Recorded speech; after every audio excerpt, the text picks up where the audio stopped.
രേണുസുതി എന്നൊരു വമ്പൻ പ്രശ്നമായിട്ട് വന്നിട്ടുണ്ടായിരുന്നു കേട്ടോ. പക്ഷേ എന്ത് ചെയ്യാനാ, പ്രശ്നം വന്ന് ആ ചേച്ചിയുടെ അവസ്ഥ എന്ന് പറയുന്നത് ഒത്തില്ല, അത്ര തന്നെ. ബിഗ് ബോസ് എന്നൊരു ടാസ്ക് കൊടുത്തിട്ടുണ്ടായിരുന്നു, ഓമന പേരെന്ന് പറഞ്ഞ്. അതായത് നമുക്ക് ഇഷ്ടമുള്ള ഒരാൾക്ക് ഒരു പേര് കൊടുക്കാം, ഓമന പേര് കൊടുക്കാം.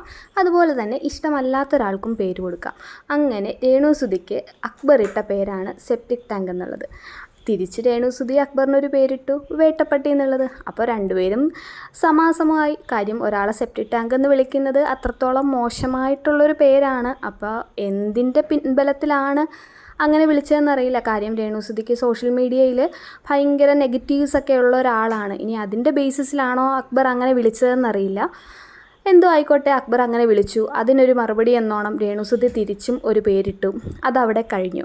പക്ഷെ രേണുസുതി അതവിടെ വിട്ടില്ല. ആൾ എല്ലാവരുടെ അടുത്തും പറഞ്ഞു നടന്ന് എന്നെ ഇങ്ങനെ അക്ബർ ടാർഗറ്റ് ചെയ്യുന്നു, അല്ലെ എന്നെ ഇങ്ങനെ അപമാനിക്കാൻ ശ്രമിക്കുന്നു, അങ്ങനെയുള്ള പല രീതിയിൽ പലരുടെ അടുത്ത് രേണുസുതി ഇങ്ങനെ പറഞ്ഞു നടക്കുകയാണ്.